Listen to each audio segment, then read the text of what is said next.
മയൂർനാഥായിരുന്നു മാണിക്കശ്ശേരി തറവാട്ടിലെ വിളക്ക്.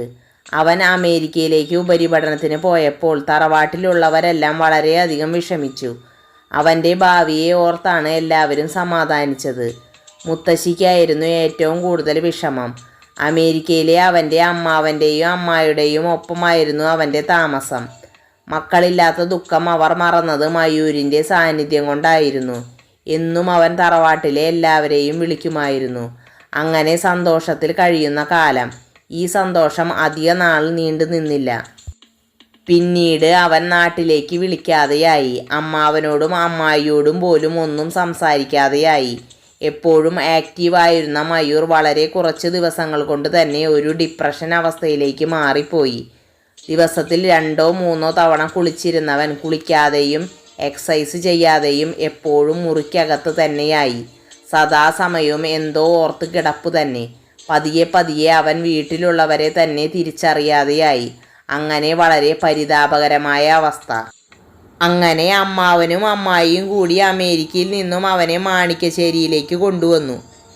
എന്താ ശ്രീധര എൻ്റെ കുഞ്ഞിന് പറ്റിയത്? ഇവിടെ നിന്നും പോകുമ്പോഴുള്ള ചുറുചുറുക്കെല്ലാം പോയല്ലോ മോനെ കണ്ണ. എന്താ എൻ്റെ പൊന്നു മോന് പറ്റിയത്? മുത്തശ്ശിയുടെ മുഖത്തേക്കൊന്ന് നോക്കടാ. മുത്തശ്ശിയെ ഒന്ന് വിളിക്കട പൊന്നു മോനെ. മയൂരിനെ കണ്ടതും മുത്തശ്ശി അവനെ കുലുക്കി വിളിച്ച് ആർത്തലച്ച് കരയാൻ തുടങ്ങി. പറ ശ്രീധര, എൻ്റെ കുഞ്ഞിന് എന്താ പറ്റിയേ? അത് അമ്മേ, അമേരിക്കയിൽ വെച്ച് ചെറിയൊരു ആക്സിഡൻ്റ് ഉണ്ടായി. ആ ആക്സിഡൻറ്റിൽ കണ്ണൻ്റെ ചില ഫ്രണ്ട്സ് മരണപ്പെട്ടു. ചിലർക്ക് ഗുരുതരമായി പരിക്കേറ്റ് ഇപ്പോഴും ഹോസ്പിറ്റലിൽ തന്നെ തുടരുകയാണ്. നമ്മുടെ കണ്ണൻ മാത്രം ചെറിയ മുറിവുകളോടെ രക്ഷപ്പെട്ടു. പക്ഷേ ആ ആക്സിഡൻറ്റ് കഴിഞ്ഞതിൽ പിന്നെ നമ്മുടെ കുഞ്ഞ് ഇങ്ങനെയാ. ആരോടും ഒന്നും മിണ്ടാതെയും കഴിക്കാതെയും എപ്പോഴും വിജനതയിലേക്ക് നോക്കി ഇങ്ങനെ ഇരിക്കും. ആക്സിഡൻറ്റിൻ്റെ ഷോക്കാണെന്നാണ് ഞങ്ങൾ ആദ്യം കരുതിയത്. അവിടെയുള്ള ഒരുപാട് പ്രഗത്ഭരായ സൈക്യാട്രിസ്റ്റിനെ കൊണ്ട് കാണിച്ചു. അവരെല്ലാം പറയുന്നത് ഡിപ്രഷൻ്റെ ഹൈ ലെവലാണ് എന്നാണ്. അവിടെ ഒരുപാട് ചികിത്സിച്ചു. പക്ഷേ കണ്ണന് ഒരു മാറ്റവുമില്ല. അയ്യോ, എൻ്റെ കുഞ്ഞിന് എന്തു പറ്റി? മോനെ ശ്രീജിത്തെ, നമ്മുടെ കണ്ണന് എന്തു പറ്റിയടാ എന്ന് പറഞ്ഞ് കരയാൻ തുടങ്ങി. ഏട്ടാ, എൻ്റെ മുഖത്തേക്ക് ഒന്ന് നോക്ക്. ഏട്ടൻ്റെ മയൂരിക്കുട്ടിയാണ്. അവൻ്റെ മുഖം കൈകളിൽ കോരിയെടുത്തുകൊണ്ട് മയൂരി പറഞ്ഞു. ഞാനും ഭവ്യയും കണ്ണിലെ കൃഷ്ണമണി പോലെയാണ് കണ്ണനെ നോക്കിയത് ചേച്ചി. പക്ഷേ അവൻ ഇങ്ങനെ ഒരു അവസ്ഥ വരുമെന്ന് ഞങ്ങൾ സ്വപ്നത്തിൽ പോലും വിചാരിച്ചില്ല എന്ന് കലയോടായി പറഞ്ഞുകൊണ്ട് ശ്രീജിത്ത് കരഞ്ഞു. മാണിക്കശ്ശേരിയിലെ രാജകുമാരനാണ് മയൂർനാഥ്. അവൻ ഇതുപോലെ ഒരു അസുഖമുണ്ടെന്ന് പുറം ലോകം അറിയാൻ പാടില്ല. എന്ത് വില കൊടുത്തും എൻ്റെ കുഞ്ഞിനെ ചികിത്സിക്കണം. അതിന് എത്ര പണം ചിലവാക്കാനും ഈ മാണിക്കശ്ശേരിയിലെ ബാലാമണി അമ്മയ്ക്ക് സാധിക്കും, ഉറച്ച സ്വരത്തോടെ മുത്തശ്ശി പറഞ്ഞു. പിന്നെയും കുറേ ചികിത്സകൾ നടത്തി. എന്നാൽ മയൂർനാഥിന് ഒരു മാറ്റവും ഉണ്ടായില്ല. അങ്ങനെ ഇരിക്കെ പാലക്കാടുള്ള വൈദ്യർ മഠത്തിലെ മാനസിക രോഗ ചികിത്സ നടത്തുന്ന ദേവാനന്ദ നമ്പൂതിരിയെ മാണിക്കശ്ശേരിയിലേക്ക് ക്ഷണിച്ചു കൊണ്ടുവന്നു.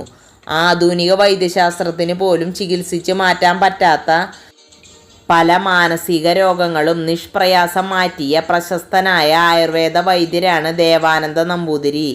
അദ്ദേഹം മയൂരിനെ നല്ലതുപോലെ പരിശോധിച്ചു.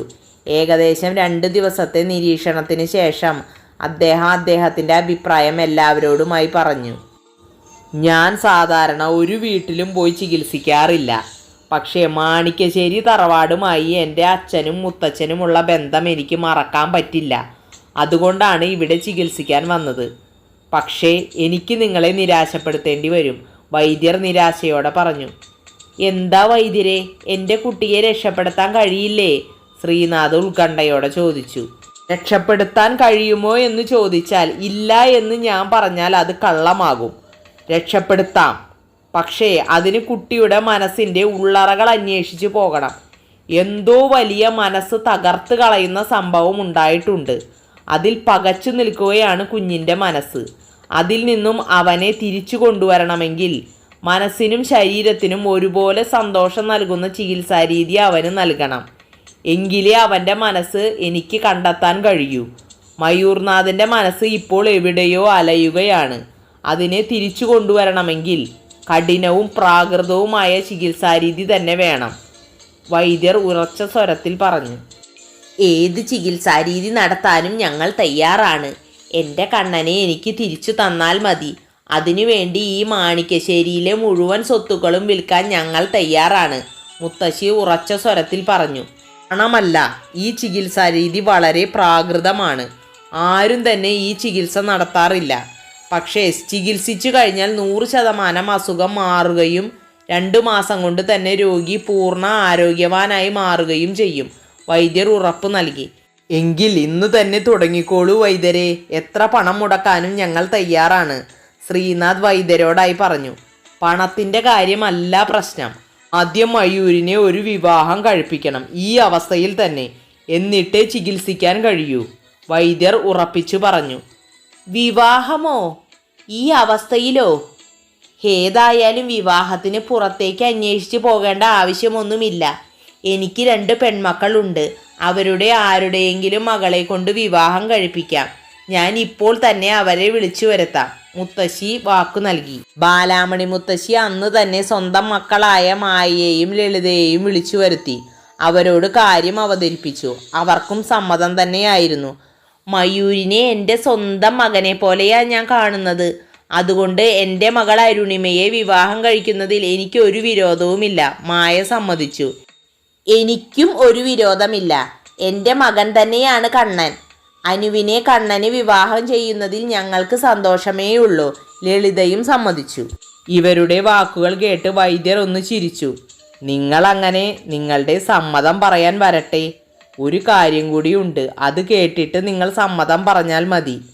വൈദ്യർ പറയുന്നത് എന്തെന്ന് കേൾക്കാൻ അവർ ശ്രദ്ധയോടെ നിന്നു. വൈദ്യർ തുടർന്നു. സത്യത്തിൽ വിവാഹം കഴിക്കുന്ന പെൺകുട്ടിയെ ബലി നൽകുന്നത് പോലെയാണ്. ഈ വിവാഹത്തിലൂടെ അവൾക്ക് അവളുടെ ജീവൻ വരെ നഷ്ടപ്പെട്ടേക്കാം. വൈദ്യരുടെ വാക്കുകൾ കേട്ട് എല്ലാവരും ഒന്ന് ഞെട്ടി. ഇനി ഞാൻ വ്യക്തമായി പറയാം. കാമാസക്തി കൂട്ടുന്ന മരുന്നുകളാണ് മയൂരിന് നൽകുക. ആ മരുന്നുകൾ ശരീരത്തിൽ ചെന്നാൽ ഏതാനും ദിവസങ്ങൾക്കകം കല്ലിനോട് പോലും കാമം തോന്നും. രോഗി ഒരു കാമഭ്രാന്തനായി മാറും. മുന്നിൽ നിൽക്കുന്ന വ്യക്തിയെ ഏതു വിധേനയും കീഴടക്കുക എന്ന ലക്ഷ്യത്തോടെ അവൻ അവളിലേക്ക് പടർന്നു കയറും. രോഗിയുടെ പരാക്രമത്തിൽ അവൻ്റെ ഇണ മരണപ്പെട്ടേക്കാം. മരണപ്പെടാനുള്ള സാധ്യത 90%. എൻ്റെ മുത്തച്ഛൻ്റെ കാലത്തൊക്കെ വളരെ വിരളമായി മാത്രമേ ഈ ചികിത്സാരീതി പരീക്ഷിക്കാറുള്ളൂ.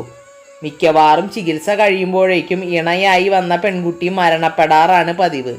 പക്ഷേ ഈ ചികിത്സാരീതി കൊണ്ട് രോഗി ആരോഗ്യം പെട്ടെന്ന് വീണ്ടെടുക്കുകയും ഒരേ സമയം ശാരീരികവും മാനസികവുമായ സന്തോഷം കിട്ടുന്നതിലൂടെ രോഗിയുടെ മനസ്സിൻ്റെ ഉള്ളറകൾ തുറന്നു വരും. വൈദ്യരുടെ വാക്കുകൾ കേട്ട് ഒന്നും പറയാൻ കഴിയാതെ നിശ്ചലരായി നിന്നു മാണിക്യശ്ശേരിയിലുള്ളവർ. കൂട്ടുകാരെ, അല്പം തിരക്കിൽപ്പെട്ടതുകൊണ്ടാണ് പാർട്ട് പോസ്റ്റ് ചെയ്യാൻ വൈകിയത്. എല്ലാവരും പാർട്ട് കേട്ട് സബ്സ്ക്രൈബ് ചെയ്ത് സപ്പോർട്ട് ചെയ്യുമെന്ന് കരുതുന്നു.